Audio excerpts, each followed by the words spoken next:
嚟到呢個浙江國際賽車場，咁啊隔離咧呢間叫海世精品酒店，咁啊啱啱就喺呢個賽車場隔離嘅啫。喺呢度咧，亦都係有一個 Benz 嘅 G Class 嘅館，同埋一個 AMG 嘅體驗館。咁我哋而家拎咗房，一陣間就過去嗰邊去睇下呢個體驗館啦。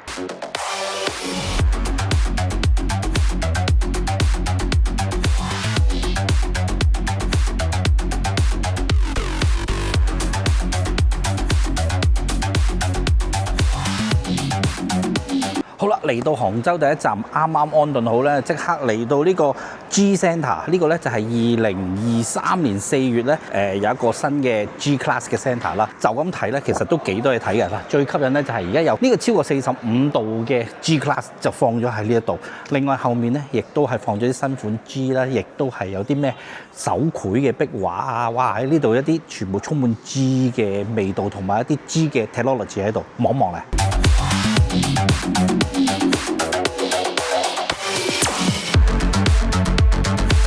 咁啊嚟到呢一邊咧，咁啊會見到個大梁啦，亦都係4驅車最重要嘅就係佢嘅差速。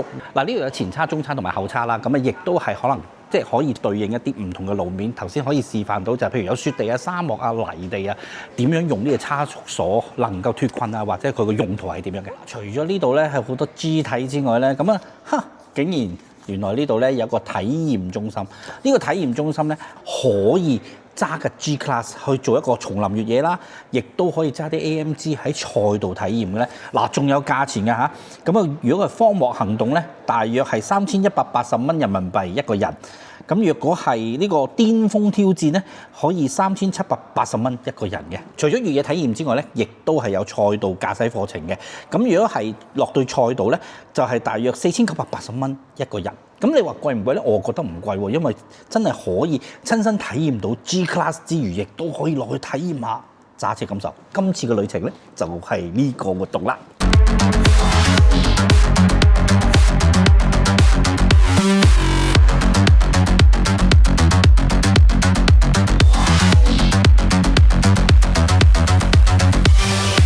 過到嚟已經聽到好多引擎聲啊！係啦，我哋睇完呢個 G Class 咧，就嚟睇呢個賽車啦。冇錯，我哋行咗過嚟，頭先見個時光隧道，衝咗入嚟，原來係一個賽車嘅 area 啦 ，AMG 啊，即係話。冇錯冇錯。嗱，入到嚟咧，除咗睇到呢架一架 F1 嘅模型車之外咧，咁咧其實後面咧亦都係有中國參賽嘅車隊嘅名單啦。譬如你參加 GT3 或者 GT4 啦，咁當然有我哋熟悉嘅朋友 TRC 嘅車隊啦，有 Craft Bamboo 啦，亦都有 Project Mill Racing Team 響呢一度嘅。嗱，呢車手咧其實都好多好熟嘅朋友嚟㗎啦。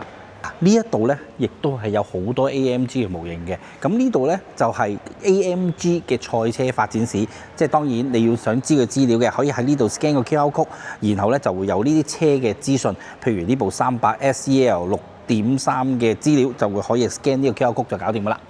好啦，睇完賽車呢邊咧，要有個 coffee shop，呢個 coffee shop 真係好有 style， 好靚，哇！忍唔住要叫杯咖啡飲下先啊！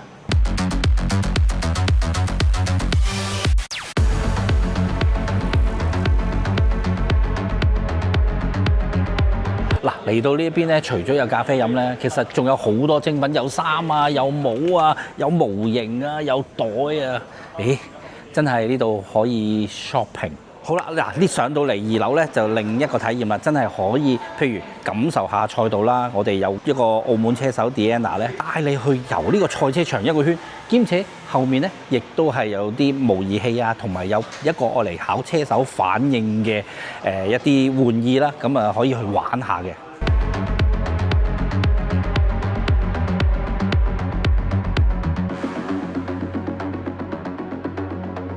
好啦，啱啱咧就玩完呢兩個叫做 G Class 嘅體驗館啊，亦都係玩完 AMG 嘅體驗館。呢兩個體驗館咧，其實都幾得意、幾新鮮嘅。佢 AMG 歷史啊，或者係一啲叫做賽車嘅體驗啦，都可以喺呢兩個館裏面感受一下嘅。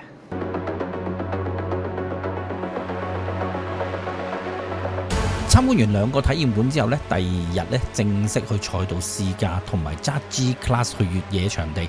首先梗係要講下安全規則先啦，之後我哋會分 A、B 組進行唔同嘅賽道體驗。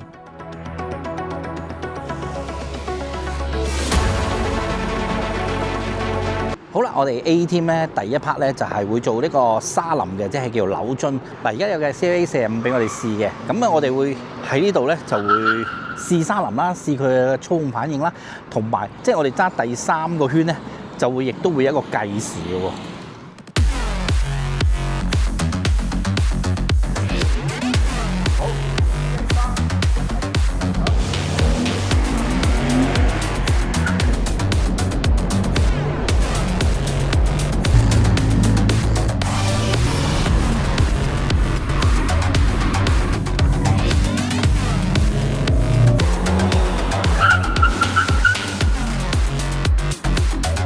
好啦，嚟到第2個環節啦，見到咧呢度咧有2部嘅 G Class， 咁係做啲咩嘅咧？就做一個 drag race， 咁啊就係2架車一齊同時起步，然後就鬥快去到個 stop box 嗰度，咁咧就係睇下邊個，哇！有呢個有少少競賽嘅意味啦。Edmond 要對戰喎，今次係啊，一定要贏佢，唔贏佢就扭埋去。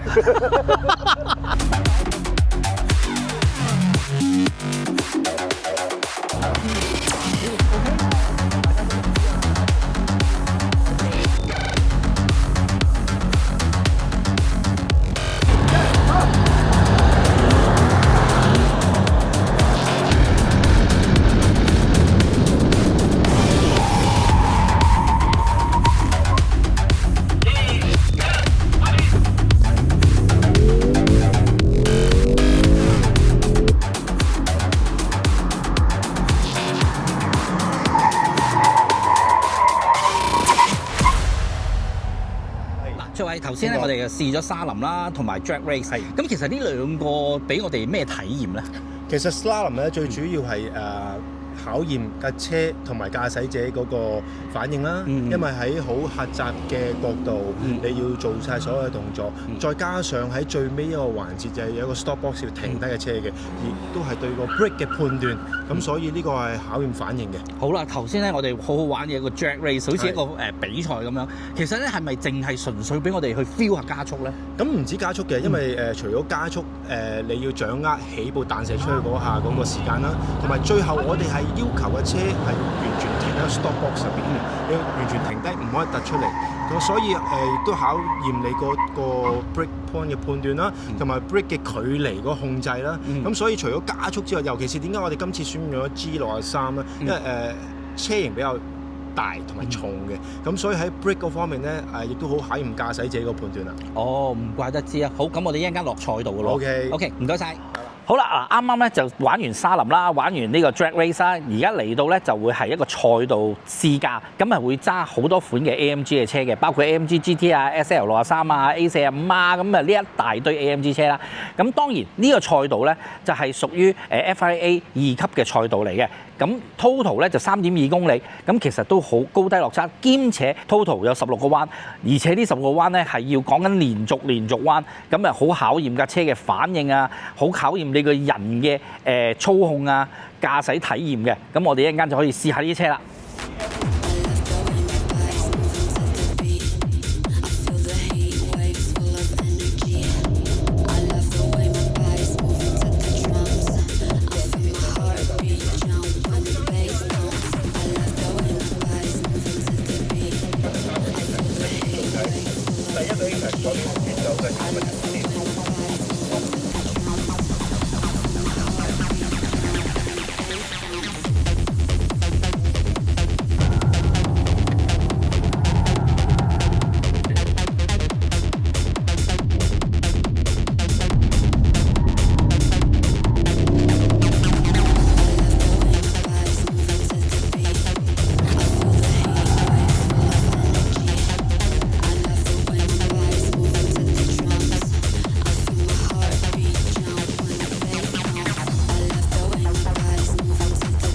好啦，咁啊啱啱亦都大家揸完，亦都試完呢個賽道啦。咁啊，今次嘅活動咧可以話係無限 loop 啊！如果中意揸車嘅，直情係揸到夠為止。咁我問下睇下其他人覺得咁多款車，邊款係最中意啊？ OK， 今日賽道試咗5部車，最中意當然係架 GT63S 嘅 E-Performance 啦。好勁嗰架車，今次有鋰電摩打，哇1000幾個 Newton meter 扭力，一出彎好正。咁雖然架車係重啲咯，我覺得佢係比較重啊，個慣性好大，但係佢架車成個 dynamics set 到好平衡，好安全。你側佢入彎，就算推晒頭或者響晒胎，你放鬆少少，哇！咁佢又一踩又嚟過，好勁。咁我揸咗咁多部嘅 AMG 喺賽道上面啦，覺得我自己最中意啊就係 A45係其中一架啦，另外就係 GT63S 啊。咁點解呢兩架最中意咧？A45啊細啊靈活啊，同埋佢個馬雖然大，但係覺得用個右腳控制油門咧，做到好多嘢，控制架車好靈活。GT63又點咧？佢個 G-force 好大，你一比咧佢個強大加速力咧，無論係出彎同埋佢個平衡，而家做得好靚，即係將個碟子搬咗去尾軸啊，咁頭尾嘅比重好好，唔會一揼就咁聚埋嚟，一揼咧佢就已經入彎好靚。咁呢兩架我係最中意。嗱，揸咁多架車，你中意邊架車啊？A45S。點解咧？因為可能我話習慣揸翻啲短啲、細啲嘅車，同埋個 power，我覺得喺呢個賽道啊，我覺得唔需要真係好勁咯，特別山路嗰段。哦，但係呢個賽道覺得你好唔好玩？好玩，好玩，好玩，即係有彎啦，有高速彎啦，有連續彎啦，好正，好玩。咁多架入面 GT50 同埋 GT63、A45 呢三架車會我比較中意嘅。點解咧？A45我諗個個都係揀你去嘅，因為細價靈活，4驅420匹，小鋼炮係最喺街車最貼緊嘅街車嘅感覺啦。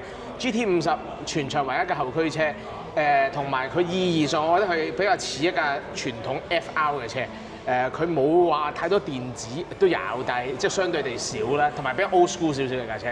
咁喺啲後生嗰啲幾連續彎咧，動態最流暢嘅。咁之後呢個 GT63 SE Performance 咧，嗰架嘢就真係勁啦。張凳包啦，Carbon Ceramics 個 brake 好收啦，避震夠硬夠企，係應付到啲 G-force 啦。之後一到大直路，基本上一定有力嘅。咁嗰套 hybrid 係犀利嘅。咁但係你話係咪最打動到我？咁啊唔係，我覺得反而 GT50係有啲驚喜嗰架車，係啦。所以都係呢三架啦。咁多架最中意邊一架咧？今次 GT63 SE Performance， 佢雖然你叫佢咁大部，我覺得佢個轉向咧個靈活程度咧，直頭有 A45嗰隻，然後力度又大過 A45喎，即係整體揸落嗰幾架咧，最中意都係佢。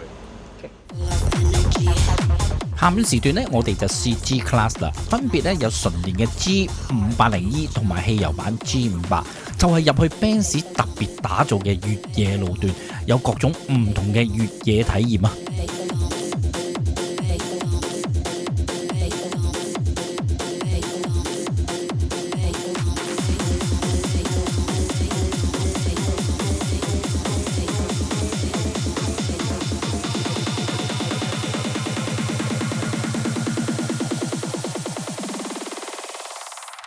好啦，咁咧而家咧就到我啦，到我交換咗個位咧，我取代咗阿奶哥。我而家咧但係咧我哋同一樣嘢嘅，都係行翻嗰個斜坡路嘅。大家見到你嗰個斜坡路行翻2、3嘅，咁即係話我體驗咗，即係頭先即係大家都有一次嘅機會去體驗。好啦，咁啊頭先咧上爬嗰個坡度咧寫住，譬如有50% 同埋65%係咩意思咧？咁就係45度嘅50%。同埋45度嘅65%，因為G Class 咧係可以爬到45度。係啊，冇錯。係啦，咁然後佢50%咧就係頭先嗰個啦，而家就65%啦。明晒。OK。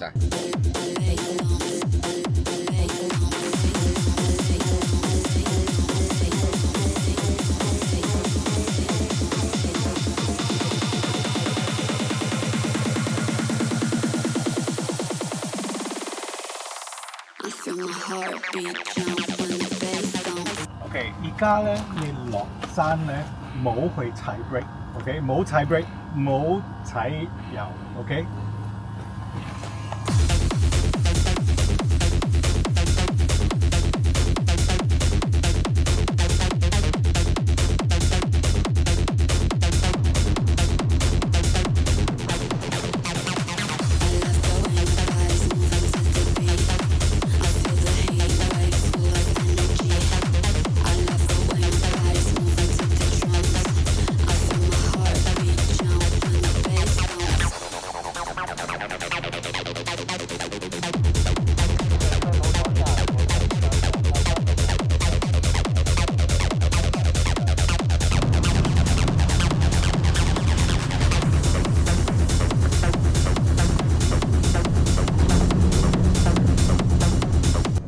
好啦，咁啊，而家啱啱換咗車啦，而家換咗一架就係汽油版嘅 G58。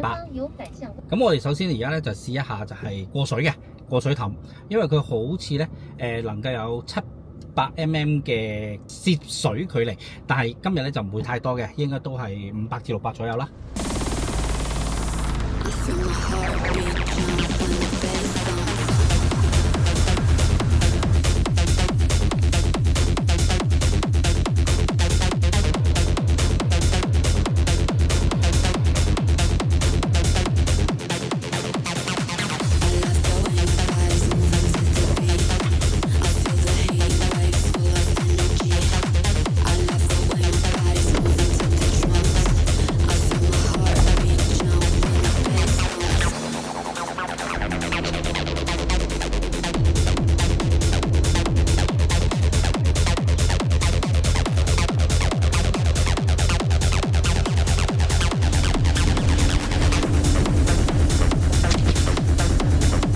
好啦 ，Steve， 今次嘅越野體驗覺得點啊？體驗晒電G同埋汽油G，我覺得好好玩其實件事，因為我一直都好想玩 G 嘅越野，因為香港試親都係即係喺市區道路係啊，所以一定即係唔可以發揮佢嘅能力啊。咁而且今次都可以體驗到原來兩部真係有好大分別，喺扭力控制。舒適程度係啦，同埋佢成個設計真係有唔同嘅，真係我自己舒適咧一定係電G舒適嘅，因為就算佢頭先我成日都講喺崎嶇路佢都好舒服，但係呢論好玩真係汽油好玩好多，真係佢有嗰種窩嗰種感覺，因為有聲啊，因為始終譬如哇嗰啲油門聲啊，係個感覺好，唔係話電G唔好，電G係個扭力好充沛，好輕鬆，樣樣都好容易，即係叫做小白都玩得開心嘅。雖然兩者感覺咧，我會偏向中意汽油多少少嘅，我都係。但係如果譬如真係即係以難度叫輕鬆啲嚟講，係電G係輕鬆啲嘅。的而且確，因為佢譬如佢真係爬上山啊，或者係譬如爬啲角度接近20幾30度嗰啲冇難度，好輕鬆，係啦。好啦，真係到最後一個環節就係用一架 G Class 嚟 G turn， 因為咧喺香港咧佢唔可以喺馬路上面 G turn 嘅，所以咧佢特登安排咗一個環節嚟 G turn， 同埋有一個特別嘉賓 Tyson Yoshi 亦都係過咗嚟嘅。咁好啦，咁我今次嘅活動完結啦，拜拜啦！